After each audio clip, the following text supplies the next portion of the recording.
When you're ready, Alan. Okay, welcome everyone. Thank you for coming to today's information session on the Conservation Residential Development Text Amendment. My name's Alan Goodwin, and I am with the Planning Design Development Department's UDO team. Before we get started, I'd like to just recognize a couple of people I see have joined us today.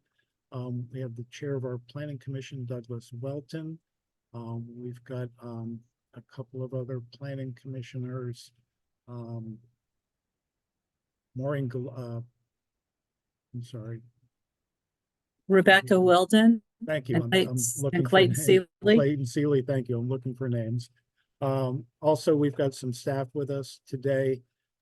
Laura Harmon from the UDO team, Shannon Fry from our land development department. I see Lisa McCarter from land development, Jason Prescott from our subdivision section. Laura, am I missing anybody from staff? We've got quite a few people in the room, so I'm hoping I'm not missing people. All right. I'm going to share screen and we'll get started with our presentation. We're scheduled to go through till 1 o'clock if we need the full hour, and if we don't, we can adjourn earlier than that. So bear with me while I get the slides started.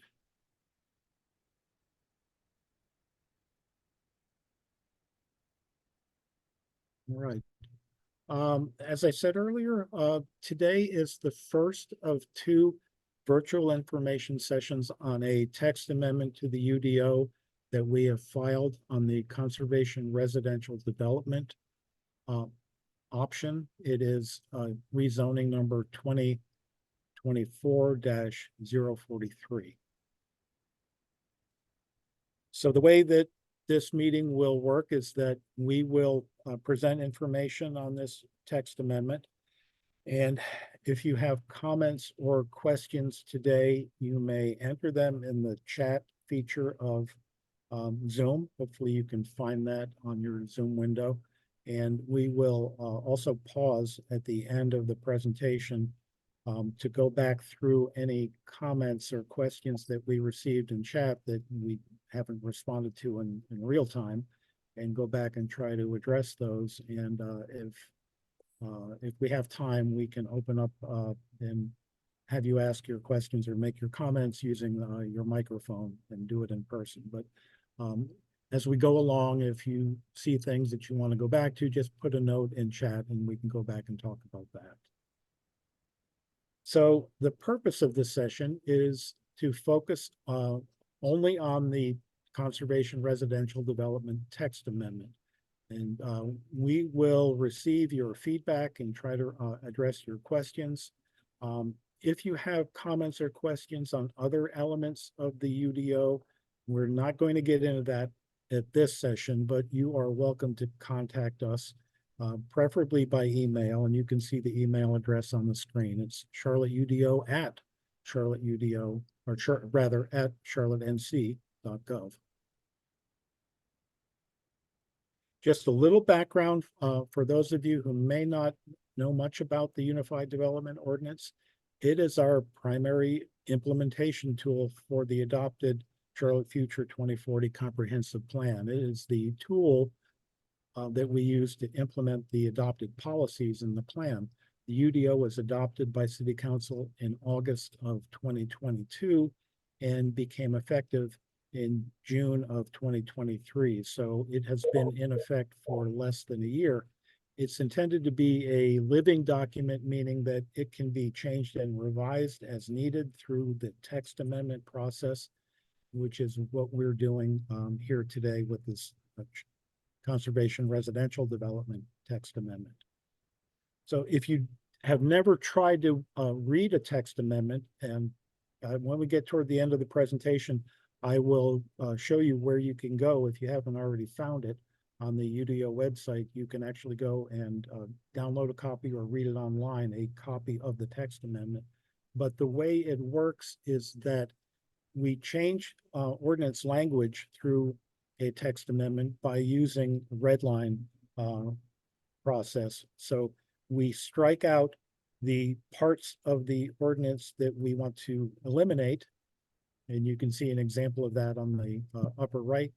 And we replace it in red with red underline text. So the old text that we're getting rid of is stricken out. The new text is underlined.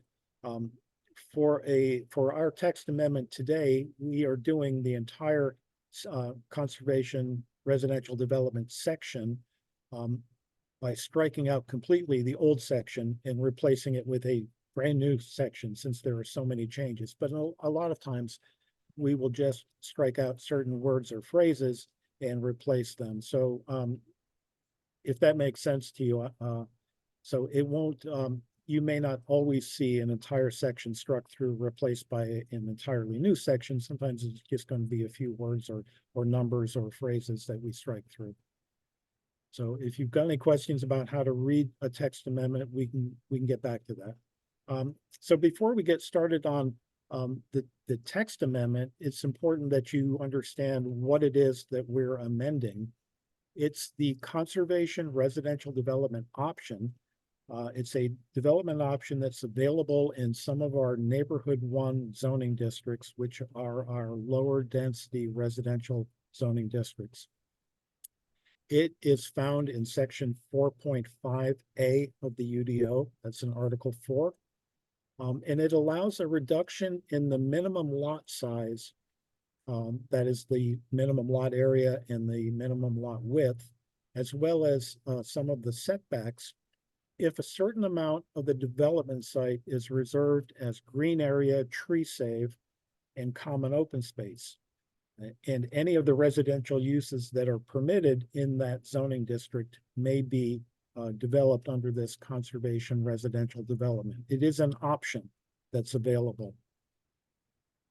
So why are we doing this text amendment? We feel a need to increase the quality and the quantity of the green area tree save and common open space that is being proposed for the conservation residential development.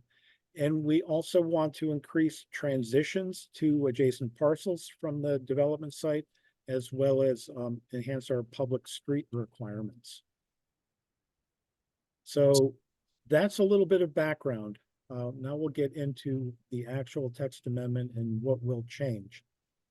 So this is kind of the technical part. What will this text amendment do? It will first modify the standards of the conservation residential development that's in section 4.5A, and you'll see all of that done in red line. You will also see some red line changes in four other articles of the UDO, and I've got those listed under item 2 on the screen. We added a general definition, and so you'll see a red line change in section 2.3 of the general definitions. We've made a couple of changes to the global use matrix and the prescribed conditions, and you'll see those in Article 15. We made a change in the lot development restrictions in section 16.1, and some changes in the parking and driveway section in section 19.6. So if you go into all of those, you'll see some minor changes in red line, but our primary change, our primary text amendment changes are in section 4.5A. So what exactly is changing or being proposed to change with this text amendment? First, we are proposing to increase the minimum size of a conservation residential development site from 2 acres, which it is now, to 5 acres.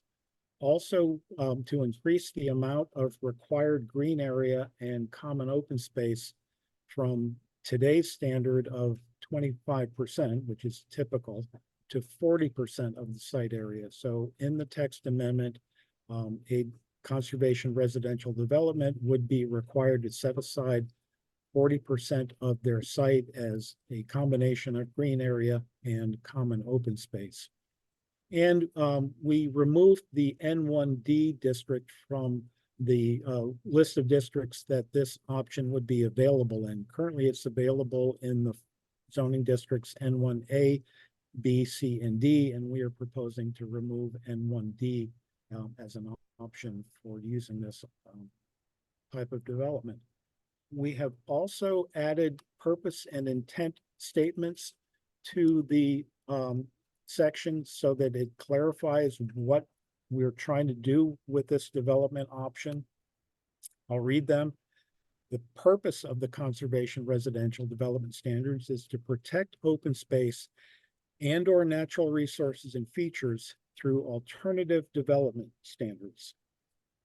And the intent of the conservation residential development standards of this section is to emphasize the importance of the conservation of natural areas and important habitats, enhance surface water quality, maintain and enhance tree canopy, and provide usable common open space for residents.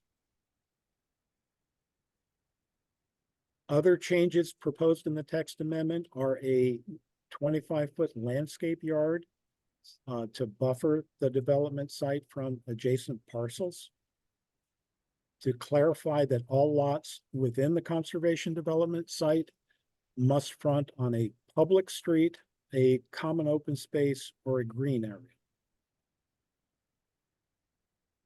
Also, establishing setbacks for garages that are serviced by alleys, and to clarify that alleys where all lots on at least one side of the alley front a public street are not limited in length, but establishing a maximum 150-foot length for alleys where lots on both sides front a common open space or green area. That may be a little difficult to get your head around without some sort of a plan, but since you can front lots on common open space, if your lots on both sides of the alley just front common open space and none of them front a public street, then we want to limit the length of that alley. We're also creating a requirement for visitor parking in this type of development, which we do not have in today's ordinance. Other changes are to increase the minimum dimension of required common open space from 30 feet as it is now to 50 feet, and clarifying that that means 50 feet in all directions.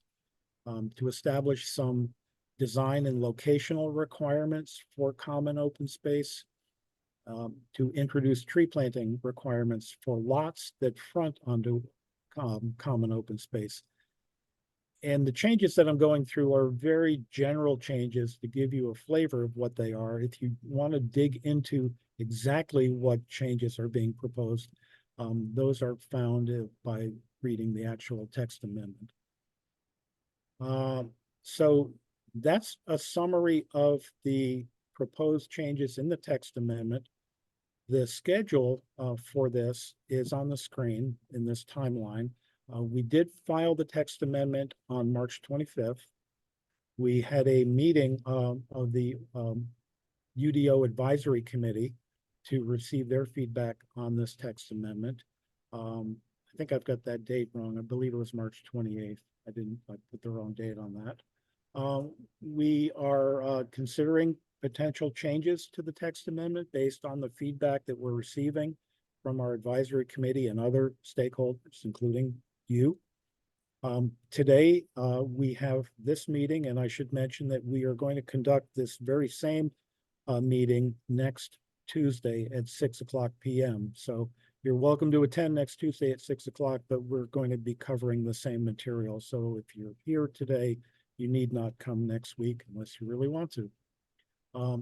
In April, again, between now and our public hearing, we're going to receive feedback. We will have a public hearing on this text amendment at the April 15th City Council meeting. The Zoning Committee of the Planning Commission will provide a recommendation on this text amendment at their April 30th meeting, and the City Council is scheduled to make a decision on this text amendment on May 20th. I also want to mention that we're currently working on a proposal for a compact development option, which would also allow development with reduced lot sizes, but which may not have the same sort of conservation, open space, green area requirements that this conservation text amendment is. So it would be another option for compact development without necessarily the emphasis on conservation of open space and green area.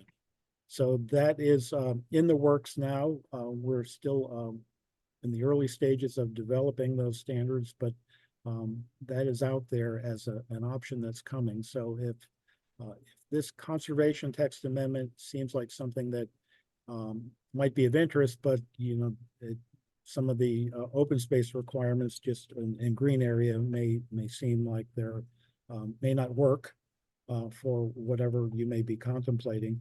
There will be another option that we'll be proposing, and that's the compact development option. So more to come on that. And finally, where to go if you haven't found this already and you haven't found our UDO website. It is charlotteudo.org, and at the top bar you'll see a drop down for UDO text amendments, and if you click on that, you will be able to read this proposed text amendment. It's that turquoise bar in the middle of the page. So if you click on that, you'll open up the PDF with the redlined version of the text amendment, and you can dig into the details. So that concludes our presentation, and I'm looking at the chat, and I see that we have a couple of comments. And the first is, will we be accepting questions today? And yes, yes, we will. Secondly, will this PowerPoint presentation be available to download? It will.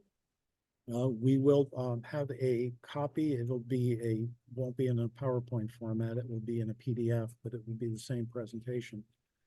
We will post that to the UDO website and make that available for download so that you can go back and go through it again. And third is a lengthy comment from DPL. And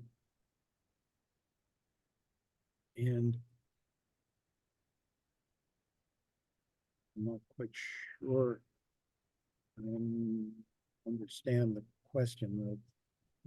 Let me take a minute to read through this. Okay, so DPL, sounds like maybe you're living in the city's extraterritorial jurisdiction, or ETJ.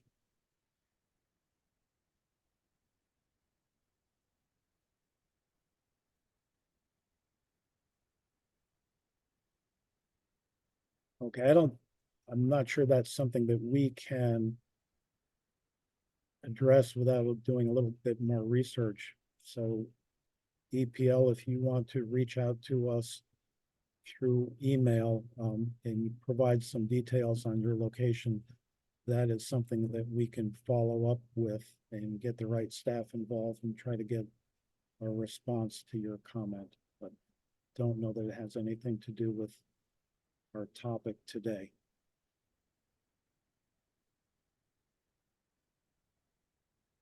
And next comment I see from Mr. Seeley is, seems like this will increase housing costs by 20%. I don't know that it will.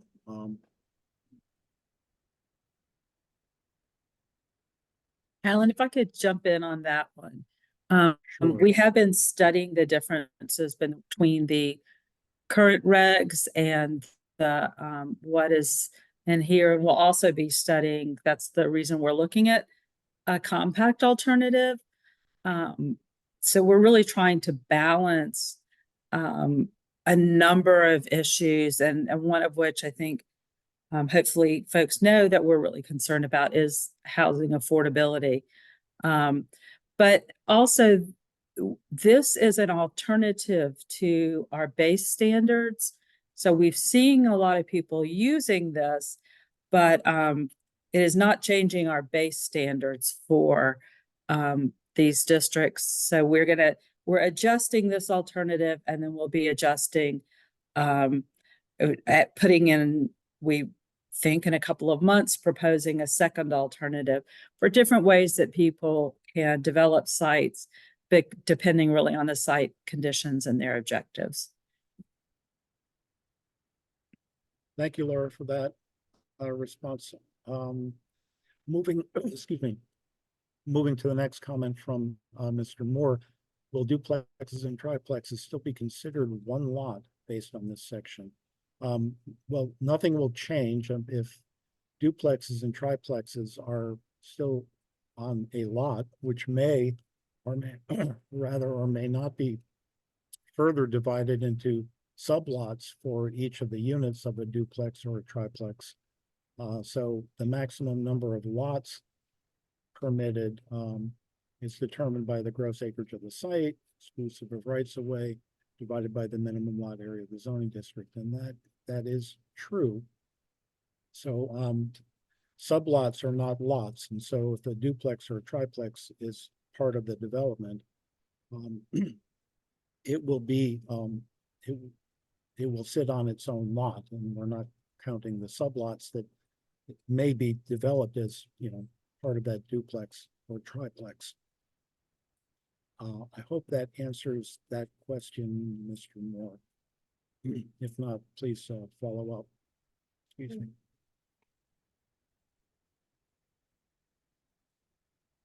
Maureen Galuski, are there incentives for developers buying just under 5 acres to divide the area and remove trees for infill in established neighborhoods? Well, no, we don't have incentives for doing any of that. I'm not clear on what the meaning of that question is. So Maureen, if you maybe provide a little bit more information about that question. But no, to answer the question that you've asked, we do not have incentives for developers buying just under 5 acres to divide the area and remove trees for infill in established neighborhoods. This conservation development option would not be an appropriate option for infill because it would have a minimum size requirement of 5 acres, which is not infill development.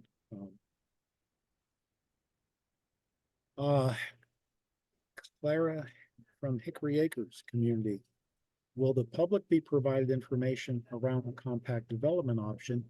Or will it impact communities with land availability? And if so, will the public be given an option to have input? And yes, of course, the compact development option, when it does get further along, will also be a UDO text amendment, and it will go through a similar process as this, with review by our UDO advisory committee and other stakeholders, public informational meetings such as this, as well as a public hearing. So the same process that any text amendment would go through would be the one that we would use for compact development, because it would require a text amendment to the UDO in order to introduce that. Ms. Wilden, when will department comments be available for residents to take a look at on rezoning.org on this text amendment? I'm not sure, Laura. I don't know the answer to that off the top of my head. And as they come in, they'll be posted. It will all be in the staff analysis also that'll be available prior to the public hearing. Thank you, Laura. And Vadim, I'm sorry, I'm not going to try your last name. I'll probably mispronounce it. Does this affect small single lots where developers want to build duplexes? No, it does not. This is a development option that the current standard for using this option is a minimum development size of 2 acres. And this text amendment proposes to increase that to 5 acres. And so it would not apply at all to small single lots where developers want to build duplexes. Duplexes would be allowed in any district where a single family home is allowed. So our neighborhood 1 zoning districts. So if a developer wanted to build a duplex, as long as they met the minimum requirements, dimensional requirements, lot size, setbacks, and so forth, they would be able to build a duplex. So wouldn't really have anything to do with this text amendment. Mr. Moore, rear alleys will not have maximum width requirements. For alleys, we refer to our land development standards. So there are minimum lot alley requirements, I believe, in our land development standards. This ordinance does not specifically refer to them. Second part of your comment, second sentence anyhow, the driveway requirements of 19.6.1 are applicable in conservation development unless otherwise noted. Yes, that is true. Go into a little more detail where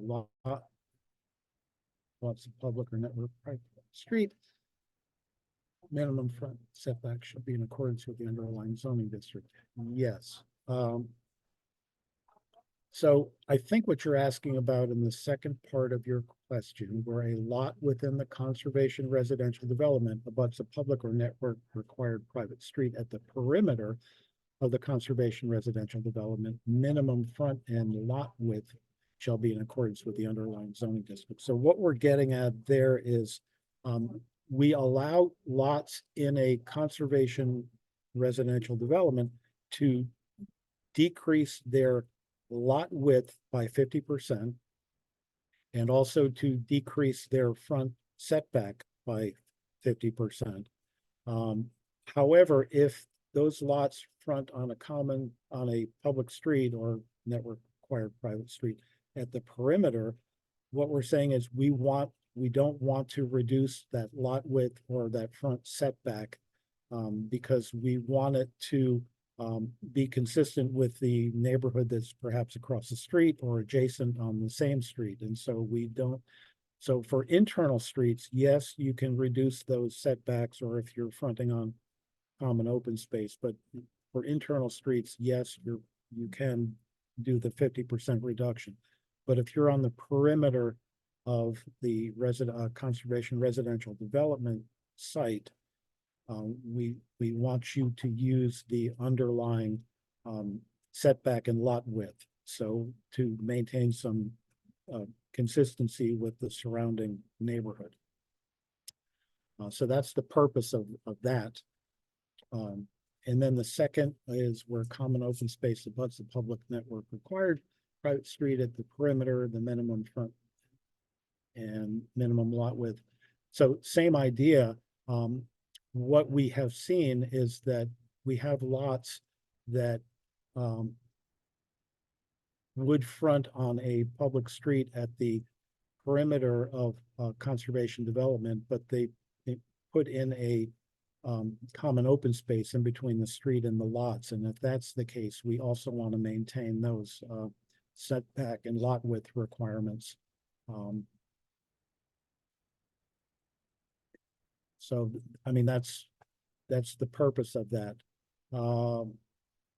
Matthew wants to use his microphone for a few questions. Matthew, I'm going to get back to you on that. Let me get through the rest of these written comments. Harrison Long, can you please shed some light on the specific reason and goals driving the considerations of changes to the UDO at this juncture? How do these proposed changes align with the original intent of creating more affordable housing and ensuring balanced development in our community? Well, as we've said, the conservation residential development is an option. It's not our base standard. However, it does allow for a decrease in lot size. And so you can include more lots on the same land in exchange for open space.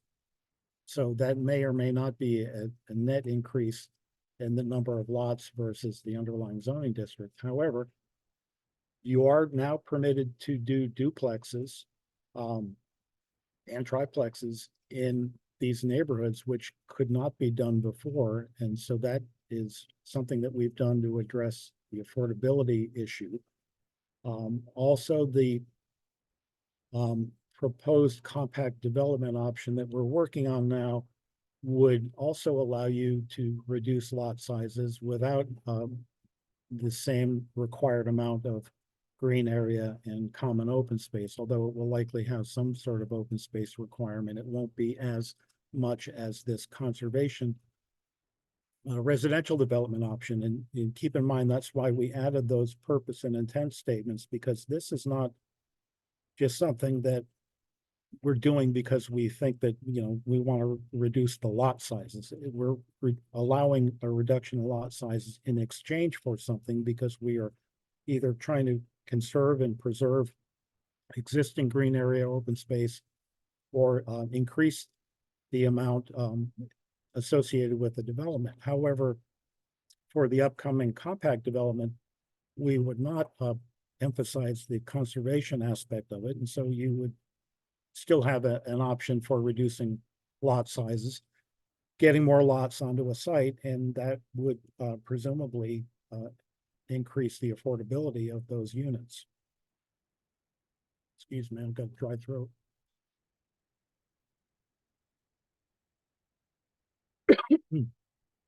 Dr. K has a comment. Whereas this could produce beautiful golf course communities, do you anticipate this will reduce the current acreage yield to develop affordable units in Charlotte? I'm not sure I understand the comment about golf courses.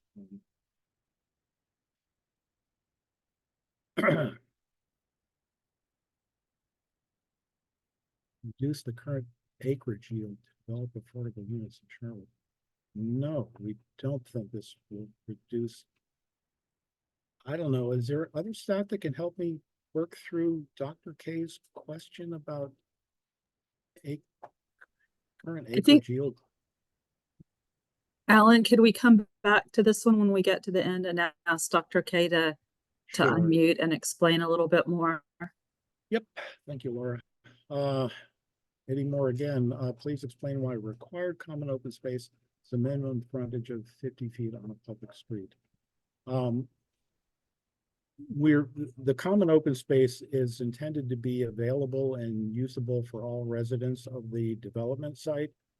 And so because we're proposing to increase the minimum dimension of common open space from 30 feet to 50 feet in all directions, if it abuts a public street, it would naturally have to have a minimum 50-foot wide dimension, because that is now the proposed new dimension. Matthew, I see your hand raised and we'll get to you.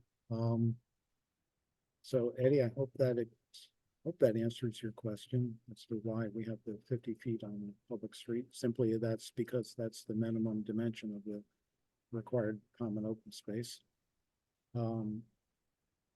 BPL, please provide email address so I can reach out with my requests. And Kevin, thank you for adding that. That's our email address for questions and comments on the UDO. Is charlotteudo@charlottenc.gov. Rebecca, do y'all have pictures of examples to show now and if the amendment passes? No, we do not have pictures. We have some conceptual site plans that we have been working with to try to test some of these ideas. But no, we don't have them available for this presentation. But thank you for that. That may be something that we need to think about working into a future presentation on this. Dr. K is the next comment again, is in your next presentation, can you mock up a 10 to 15 acre property, show the difference and show the differences between the current and proposed requirements? Yes, I know that illustrations help clarity. I don't know that we've got the capability of doing that for our next presentation. Yeah, we'll work on getting some of what we have available so that people can kind of see the differences. We'll talk about that this afternoon. Thank you for that. Could we ask Clayton? I'm seeing that comment. Yeah. I also need to see the second option before I feel this should go to planning zoning committees. I'm not sure, if Clayton, if you could unmute, or if you could put in the chat the second option. Are you talking about compact Oh, yeah, development? he did. He followed up with a comment. He does mean the. Oh, okay, compact- thank you. yeah, I the didn't read that compact far. development. Thank you. Yeah. Okay, so noted. Yeah, okay, good. That's good feedback. Clara from Hickory Acres, will the chat conversation be provided along with the PowerPoint? So what we think- do is we post the recording of this meeting, and the meeting next week we will have posted online so people can go back and watch it. Thank you. And Troy Karski has a comment. It's the last one that I'm seeing so far. At what point in the permitting process would our site plans using the current UDO hold? For example, if we had submitted the site plan for site plan review, would we be able to hold the current UDO? I'm going to need some technical help, either Laura or Jason, or maybe Laura, can you help me on Yeah, this? let me, and I'll ask Jason, I think Shannon's on to correct me if I get this wrong, but yes, if you, not a sketch plan, but if you have submitted a full subdivision plan, then yes, you would be able to move forward with the current standards. And Shannon, Jason, again. Yeah, that's correct. Thank you. And a new comment from David, you could publish a few approved site plans as an example, if it's okay with the architects and designers. I think they're public if they've been submitted, so I'm not sure we need an okay, but that's a good comment. We'll look into how we could maybe do that. All right. That is all the comments and questions I've seen in the chat. Thank you, and you can continue adding those, but I do want to go back to Matthew. Or you still here, and can you unmute yourself? You said you had a few questions. Yes, good afternoon. Matthew Lapomi, can you hear me okay? Yes. Okay, great. Alan and Laura, thanks for putting on this information session. We appreciate it. I'm the president of Hickory Acres Neighborhood Association, and I just thought it would be easier to talk on the microphone as opposed to typing out these questions. My last question actually was to Troy's point about what point in the permitting process does this take hold? Would it not be fair to backdate this to the beginning of the UDO inception, June 1 of 2023?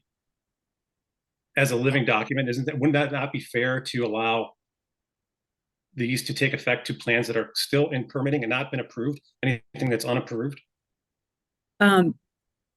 Fair or not, we are bound by state law that would not allow us to do that. As folks have submitted, they are under what's called permit choice, and they can choose the regulations before or after a text amendment. So if someone wanted to use the regulations after the text amendment, they could, but it is their choice. So we don't have the ability to backdate. So what by state law? Thank you. So what options do we as residents have then to fight that? Do we need to take something to the state, or because here's my situation. We've got a 3-acre plot that the developer is planning to drop 13 duplexes on. That just doesn't fit with our current neighborhood. Our current subdivision are all single families, long driveways, 2 to 3 acres per lot. And to try to drop 13 duplexes on a 3-acre lot doesn't make sense, and it doesn't leave us with much options, being that the UDO is now, your hands are tied by the state. I mean, I've heard that a couple of times now, and it's just very frustrating. So what recourse do we have? Any? To be perfectly honest, to go backwards, the state law is the state law. So, I think you're going to, the best thing I would do is talk to the builder, the developer, and tell them your concerns and see if they will do any of the things that you'd like them to. But we don't have the ability to require anything different if they met the standards of the ordinance. Okay, And I know so that's probably not the answer you want to hear, but that is the truthful answer. thank you. So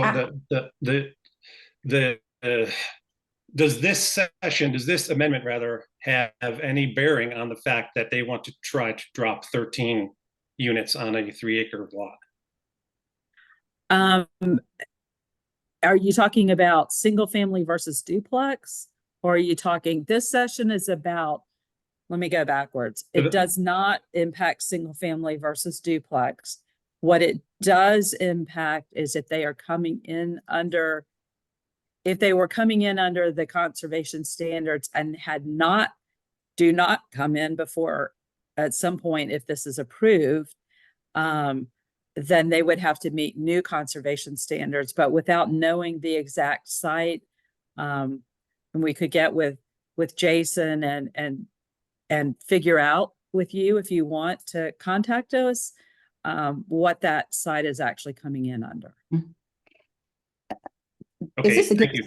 I'm sorry, Claire, I've got a couple more, please. Okay. Okay, so how would I reach you and Alan and Jason to discuss that? Kevin, did you put the information in the chat up above? Or could you put the information in? I did, but I'll put it more recent so people can see it down at the easier. bottom? Thank Yeah. you. Thank That you, would be Kevin. great. Thank you. Okay, my last question is, how soon after the council votes on this does it take effect?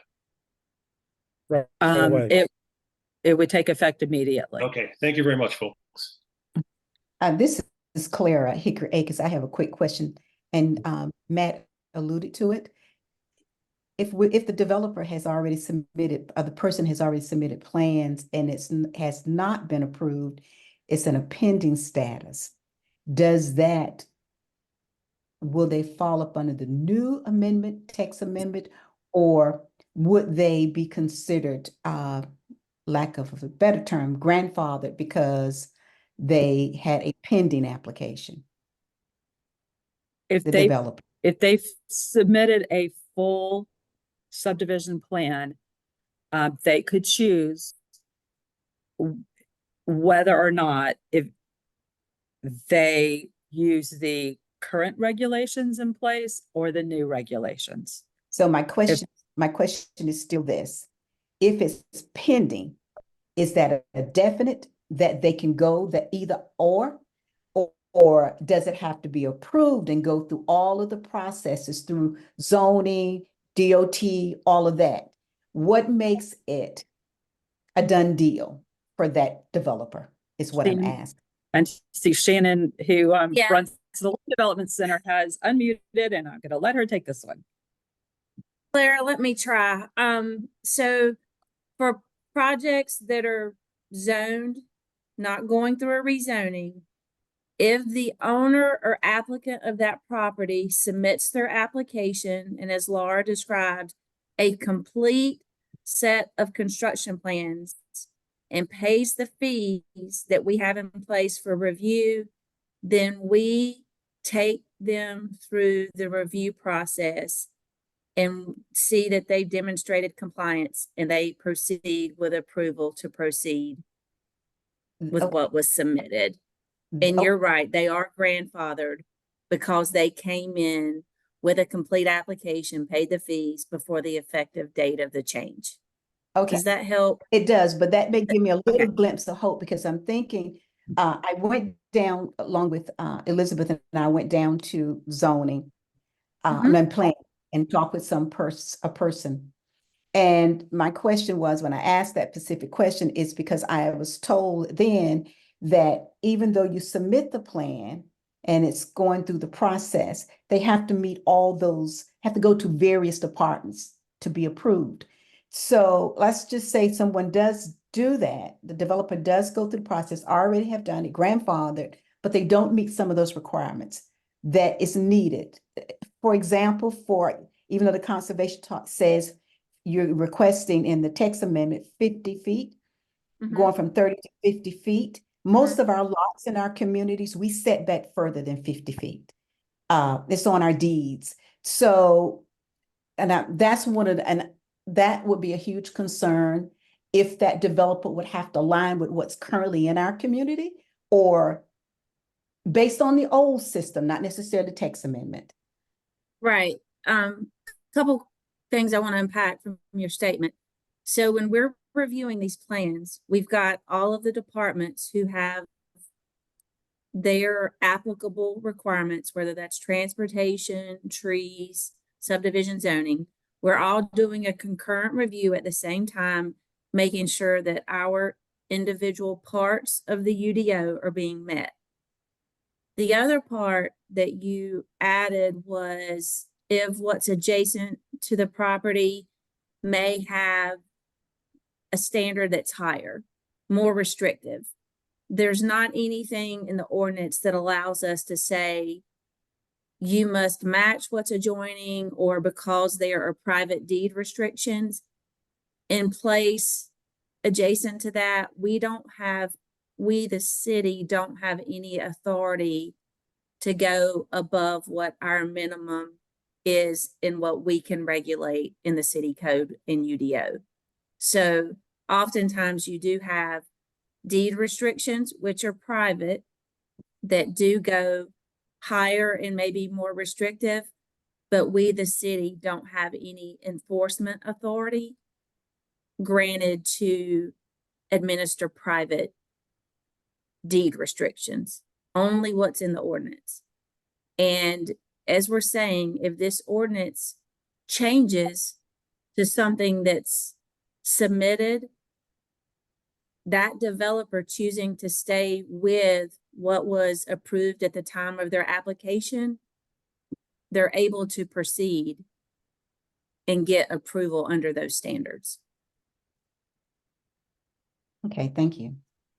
And I'm sorry, I have one follow-up question to all of this. This is Matthew Lapomi. If the plans were submitted, but the person who designed the plans is not a developer, rather he is an investor. He invested in the property, and he has submitted plans to, when he flips the property, the developer that buys the property, then does that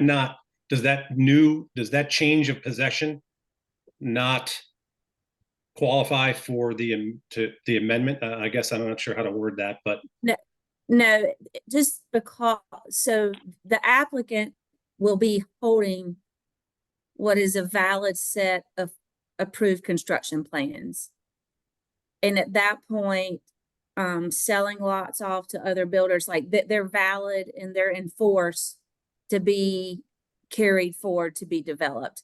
So there's not really to that nuance of I'm a developer, but I sell this over to a builder. That change of that relationship change will not amend the date of what was approved and is still valid. okay. And that's Approved plans are valid for a period of 3 years unless somebody just sits on it and never grades it or touches it. So these change of hands really don't change that those construction plans, which have grading, erosion control, they're saying these are the streets we're building and these are the lots we're going to subdivide and sell and build on. Who owns that has to still follow and meet those plans, so that they follow the property. Okay, yeah, and what I think what gets into the gall of myself and most folks who are affected in a similar way, I guess is the only way to put it, is that this is this grandfathering in for plans that are not approved.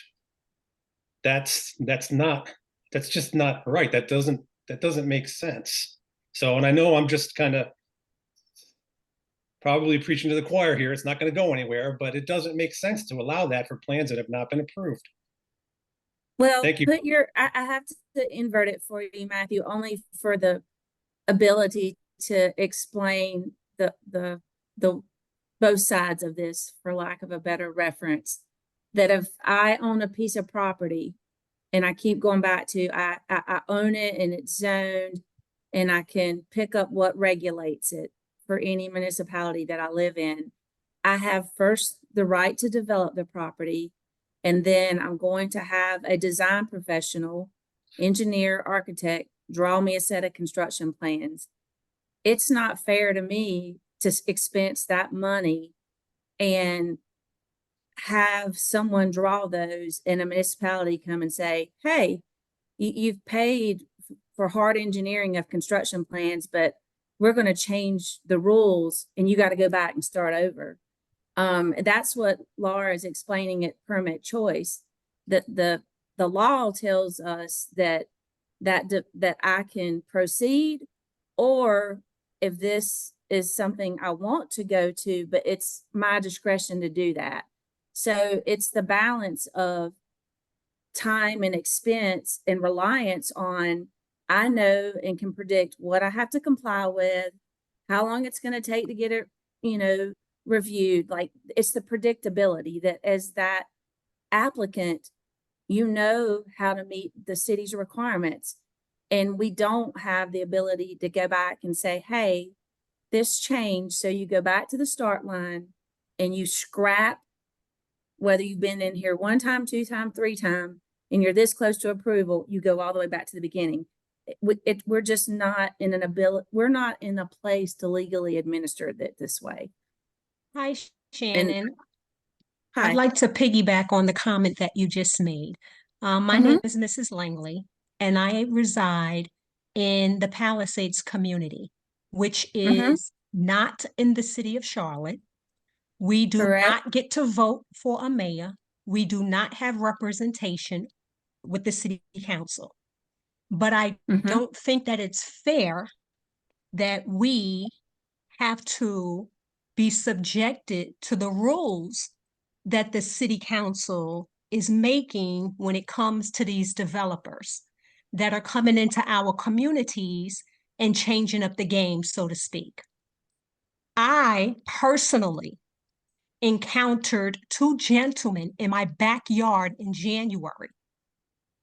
And when I approached them to find out why they were on my property, I was informed by these 2 gentlemen who were doing a survey on the land that there was going to be some construction adjacent to my property. As far as I knew, the wooded area was supposed to remain wooded for the wildlife. Now I'm finding out from my neighbors that there's going to be a 200+ duplex and triplex community in my backyard, that we have no representation to say, hey, this isn't fair. We shouldn't have people coming into these homeowners' property and doing as they wish without being properly notified that, hey, I need to come on your property because these are the things that I need to do in order to submit an application, in order to get approved to put up 2- and 3-story apartment buildings in your backyard. We have no one to go to because, again, we don't have a city council member that represents us.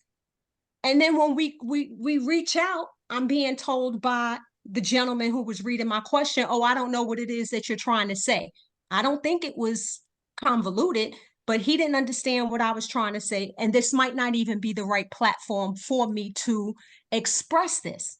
So my question to the UDO, which I just found out last month was even in existence, how do you guys make a decision where there's nobody who is responsible to notify us and keep us updated on what's going on in our community? I pay my taxes. I abide by Charlotte's guidelines. I don't get to say who I want or don't want in city council or who I don't want as a mayor, but you guys get to come on my side of town and tell me what can be done in my backyard. Welcome to the club, Miss Langley. Thank you, Matthew. because this is not right at all. There's That you that's guys the difference between can that's the say what difference. goes on, but we can't pick Yes. who we want to represent That's the us. difference between the lawmakers and common sense. That's the fine line right there. But I'm sorry to digress. Go ahead, Ms. Fry. Well, I see that Douglas Welton, our chair of our planning commission, included a reference in the chat. But expanding upon that, at the time, the state legislature assigned extraterritorial jurisdiction in Mecklenburg County. The resultant outcome from that legislative change said that, in effect, all zoning for the city is applicable in the unincorporated areas of Mecklenburg County. And if that's the case, then they should give us representation. If they're going to say that you guys can do whatever you want in all of Mecklenburg County, then the unincorporated areas should then get to have someone represent them with these lawmakers who are making decisions for us. I'd recommend getting an association together, Ms. Langley. We do already. Okay. Yeah, and you may want to talk to your county commissioner who represents you. And they do frequently talk with city council about rezoning cases. He's in my subdivision, so he's already doing that. That's great. Alan, I don't know if you noticed, we're 1 minute away. I think we need to do a quick check to see if there's anything else on the conservation standards or any other related questions. Yeah, thank you, Laura. I was going to mention, we've had a lively discussion and we are up against our 1 o'clock ending time. And just want to thank you all for being here. If you want to follow up on any of our conversations, please use the email address that was entered a couple of times in chat with additional comments. And if they require us to do a little research and get back to you, we can do that. And again, we'll have a similar meeting next Tuesday at 6 p.m. We'll cover the same material. You're certainly welcome to come back again if you want to hear it. We will post the slides on our website, probably not until after next week's meeting. So any last words from staff, Laura? No? All right, it's 1 o'clock. Again, thank you all. Thank you.